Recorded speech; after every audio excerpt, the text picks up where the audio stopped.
Le Fils de l'homme est maître du sabbat. Un jour de sabbat, Jésus traverse des champs. Ses disciples arrachent des épis, ils les frottent dans leurs mains et ils mangent les grains. Quelques pharisiens disent « Pourquoi est-ce que vous faites cela ? Le jour du sabbat, c'est interdit. » Jésus leur répond « Vous n'avez donc pas lu ce que David a fait ? Un jour, il avait faim, et ceux qui étaient avec lui avaient faim aussi. Il est entré dans la maison de Dieu, et il a pris les pains qui étaient offerts à Dieu. Il en a mangé, et il en a donné à ceux qui l'accompagnaient. Pourtant, seuls les prêtres avaient le droit d'en manger. Jésus dit encore aux pharisiens, « Le Fils de l'homme est maître du sabbat. » Jésus guérit un homme à la main paralysée.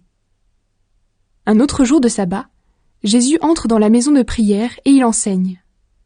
Là, il y a un homme qui a la main droite paralysée. Les maîtres de la loi et les pharisiens regardent Jésus avec attention pour voir s'il va guérir quelqu'un un jour de sabbat. En effet, ils cherchent une raison de l'accuser. Mais Jésus connaît leurs pensées. Il dit à l'homme qui a la main paralysée, « Lève-toi, viens ici devant tout le monde. » L'homme se lève et il s'avance. Jésus dit aux maîtres de la loi et aux pharisiens, « Je vous demande une chose. Le jour du sabbat, qu'est-ce qu'il est permis de faire? Du bien ou du mal? De sauver la vie de quelqu'un ou de la détruire? » Jésus les regarde tous. Ensuite il dit à l'homme, « Tends ta main. » L'homme le fait, et sa main est guérie. Mais les maîtres de la loi et les pharisiens sont très en colère. Ils se demandent entre eux, « Qu'est-ce que nous pouvons faire contre Jésus ?» Jésus choisit les 12 apôtres. Un jour, Jésus va dans la montagne pour prier, et il passe toute la nuit à prier Dieu. Quand il fait jour, il appelle ses disciples. Parmi eux, il en choisit 12, et il leur donne le nom d'apôtres. Les voici. Simon, à qui Jésus donne le nom de Pierre, André, le frère de Simon, Jacques, Jean, Philippe, Barthélemy, Matthieu, Thomas, Jacques le fils d'Alphée, Simon qu'on appelle le nationaliste, Jude le fils de Jacques, et Judas Iscariote, celui qui va livrer Jésus. Les gens viennent écouter Jésus et se faire guérir. Jésus descend de la montagne avec les apôtres et il s'arrête dans un endroit plat. Là, il y a un grand nombre de ses disciples. Il y a aussi une grande foule de gens de toute la Judée, de Jérusalem et des environs de Tyr et Sidon, villes de la côte. Les gens sont venus pour écouter Jésus et pour se faire guérir de leur maladie. Jésus guérit aussi ceux que des esprits mauvais font souffrir. Toute la foule cherche à le toucher, parce qu'une force sort de lui, et il les guérit tous. Le bonheur et le malheur. Alors Jésus regarde ses disciples, et il dit, « Vous êtes heureux, vous les pauvres, parce que le royaume de Dieu est à vous. Vous êtes heureux, vous qui avez faim maintenant, parce que vous serez nourris d'une manière abondante. Vous êtes heureux, vous qui pleurez maintenant, parce que vous rirez. Vous êtes heureux quand les gens vous détestent, quand ils vous rejettent, quand ils vous insultent, quand ils disent du mal de vous à cause du Fils de l'homme.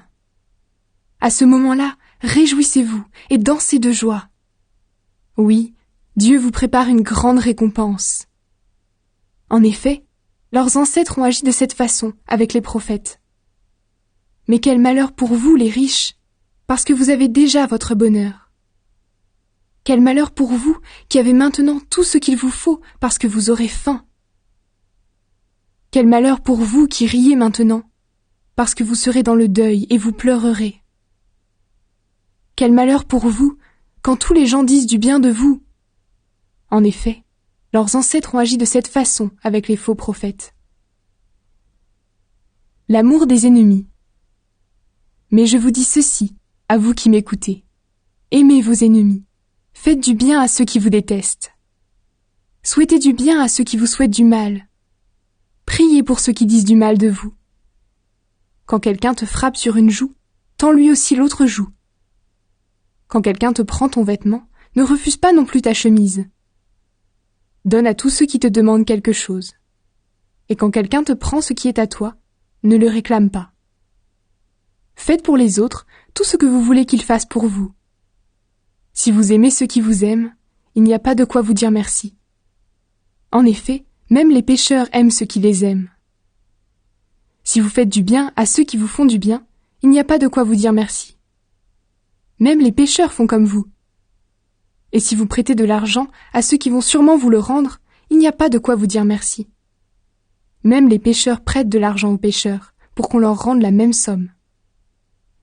Au contraire, aimez vos ennemis, faites du bien et prêtez de l'argent sans espérer recevoir quelque chose en retour.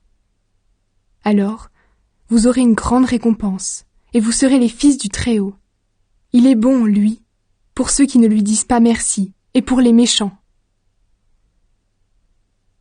Ne pas juger les autres. Soyez plein de bonté comme votre Père est plein de bonté. Ne jugez pas les autres, et Dieu ne vous jugera pas. Ne condamnez pas les autres, et Dieu ne vous condamnera pas. Pardonnez-leur, et Dieu vous pardonnera. Donnez, et Dieu vous donnera. On versera beaucoup de grains dans la grande poche de votre vêtement. Les grains seront bien secoués, serrés, ils déborderont. En effet, Dieu vous donnera comme vous donnez aux autres. Jésus utilise aussi pour eux cette comparaison. Est-ce qu'un aveugle peut conduire un autre aveugle? Non, ils tomberont tous les deux dans un trou. Le disciple n'est pas plus savant que son maître, mais tous les disciples bien formés seront comme leur maître. Tu regardes le bout de paille dans l'œil de ton frère, mais le tronc d'arbre qui est dans ton œil à toi, tu ne le remarques pas. Pourquoi donc? Comment peux-tu dire à ton frère, « Mon frère, laisse-moi enlever le bout de paille qui est dans ton œil » Et toi, tu ne vois même pas le tronc d'arbre qui est dans le tien. Homme faux! Enlève d'abord le tronc d'arbre qui est dans ton œil. Ensuite, tu verras assez clair pour enlever le bout de paille dans l'œil de ton frère. L'arbre et ses fruits. Un bon arbre ne produit pas de mauvais fruits, et un arbre malade ne produit pas de bons fruits. On reconnaît les arbres à leurs fruits. On ne cueille pas des figues sur des plantes piquantes. On ne récolte pas du raisin sur des cactus. La personne qui est bonne tire le bien de son cœur qui est plein de bonnes choses. La personne qui est mauvaise tire le mal de son cœur qui est plein de mauvaises choses. Oui, ce qui remplit le cœur de quelqu'un, voilà ce qui sort de sa bouche. Les deux maisons.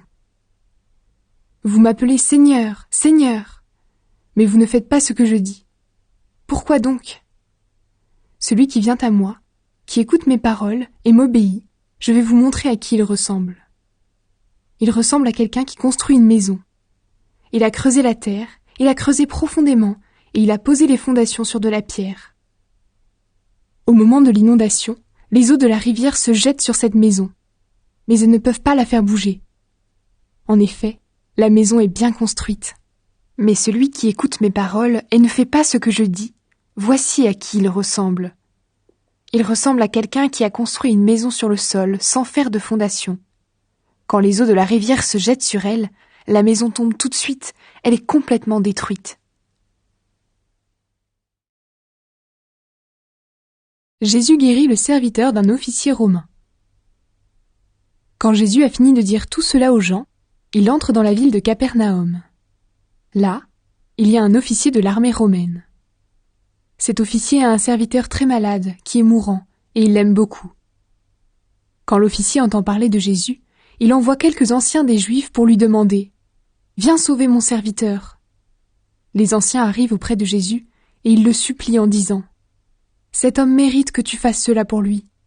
En effet, il aime notre peuple, et c'est lui qui a fait construire notre maison de prière. » Alors Jésus va avec les anciens.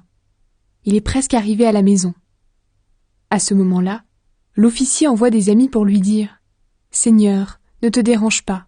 Je ne suis pas digne que tu entres chez moi. Voilà aussi pourquoi je n'ai pas osé venir moi-même vers toi. Mais dis seulement un mot et mon serviteur sera guéri. Moi, j'obéis à un chef et je commande à des soldats. Je dis à l'un « Va » et il va. Je dis à un autre « Viens » et il vient. Je dis à mon serviteur « Fais ceci » et il le fait. Quand Jésus entend cela, il admire l'officier. Il se retourne et dit à la foule qui le suit